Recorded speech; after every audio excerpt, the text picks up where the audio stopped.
ఆఫ్ఘనిస్తాన్లో తాలిబాన్ పాలనను తప్పుబడుతూ దాని నిరంకుశ విధానాలు, అణిచివేతలు, వివక్షలు వదులుకోవాల్సిందిగా ఐక్యరాజ్యసమితి సర్వప్రతినిధి సభలో ప్రవేశపెట్టిన తీర్మానం మీద ఇటీవల సభ్యదేశాలు ఓటు వేశాయి.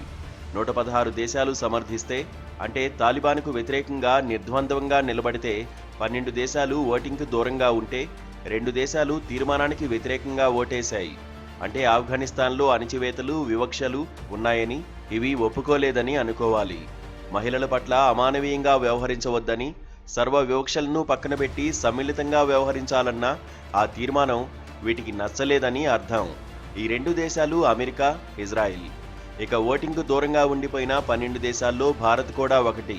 తాలిబాన్కు వ్యతిరేకంగా ఓటు వేసిన దేశాల్లో ప్రధానంగా చెప్పుకోవాల్సింది పాకిస్తాన్.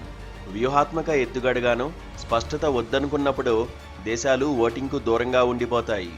అయితే ఆ ఎత్తుగడలోనూ అస్పష్టతలోనూ ఆయా దేశాలు తమ సందేశాన్ని ఇస్తూనే ఉంటాయి. ఓటింగ్లో పాల్గొన్న దేశాలన్నిటిలోనూ ఓ 14 మినహా మిగతా 116 తాలిబాన్కు వ్యతిరేకంగా ఓటు వేసిన ఈ సందర్భంలో ఎవరెటు అన్నదే కాదు, ఎందుకు అన్నది కూడా మరింత స్పష్టంగా కనిపిస్తుంది. ఈ సర్వప్రతినిధి సభ తీర్మానానికి పెద్ద విలువేమీ లేదని, ఎలాగూ అత్యధిక దేశాలు తాలిబాన్కు వ్యతిరేకంగా ఓటేసి భారీ మెజారిటీతో దాన్ని నెగ్గించాయి కదా అనుకున్నా ఏ గట్టున ఎవరున్నారన్నది ముఖ్యమే. సెప్టెంబర్ 11 దాడుల తర్వాత ఆఫ్ఘనిస్తాన్లో తాలిబాన్లకు వ్యతిరేకంగా అమెరికా అతిపెద్ద సుదీర్ఘకాల యుద్ధం చేసింది.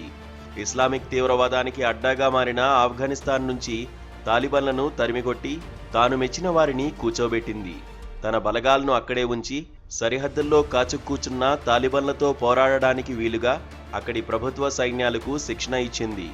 2 దశాబ్దాల అనంతరం అమెరికా తన సైన్యాలను ఉపసంహరించుకుని తాలిబాన్ పునరాగమనానికి మార్గం సుగమం చేసింది. అమెరికా సైన్యాలు పూర్తిగా తరలకముందే తాలిబాన్లు దేశాన్ని సునాయాసంగా కైవసం చేసుకున్నారు.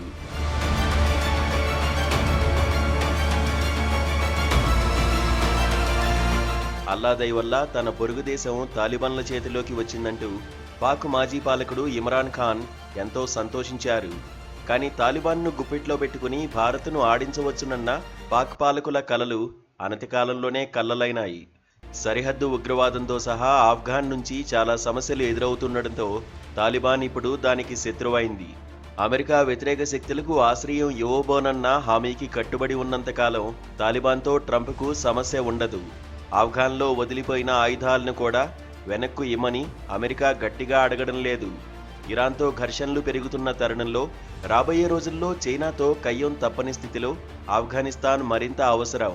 కాబూల్కు ఉత్తర దిక్కున ఉన్న అతిపెద్ద, అతి కీలకమైన బగ్రామ్ ఎయిర్ బేస్ను అమెరికాకు ఇచ్చేందుకు తాలిబాన్ ఒప్పుకున్నట్లుగా వార్తలు వస్తున్నాయి.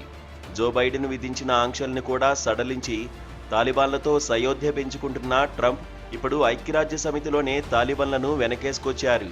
30 ఏళ్ల క్రితం ఆఫ్ఘనిస్తాన్లో తాలిబాన్ అడుగుపెట్టింది మొదలు దానిని అమెరికా తరిమికొట్టే వరకు భారత్ చాలా సమస్యలు, ఉగ్రదాడులు ఎదుర్కొంది. ఆఫ్ఘాన్లో తాలిబాన్ వ్యతిరేక కూటమి వైపు నిలబడింది కూడా. 4 ఏళ్ల క్రితం మలిరాకడ్లో తాలిబాన్ భారత వ్యతిరేక వైఖరిని పూర్తిగా వదులుకుంది. ఆఫ్ఘనిస్తాన్ నుంచి భారత్ మీద ఏగవాలనివ్వబోమని హామీ ఇచ్చింది. భారత్ సాయాన్ని, పెట్టుబడులను కోరింది.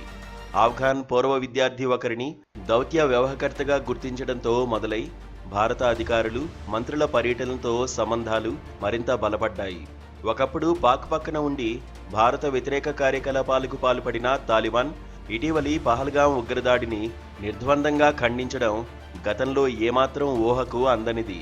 పాకిస్తాన్ శత్రువు మనకు మిత్రుడు కావడంలో ఆశ్చర్యమేమీ లేదు. కానీ మన వ్యూహాత్మక దౌత్య ప్రయోజనాల కోసం తాలిబాన్ దుశ్చర్యలను గుడ్డిగా సమర్థించాల్సిన అవసరమేమీ లేదు.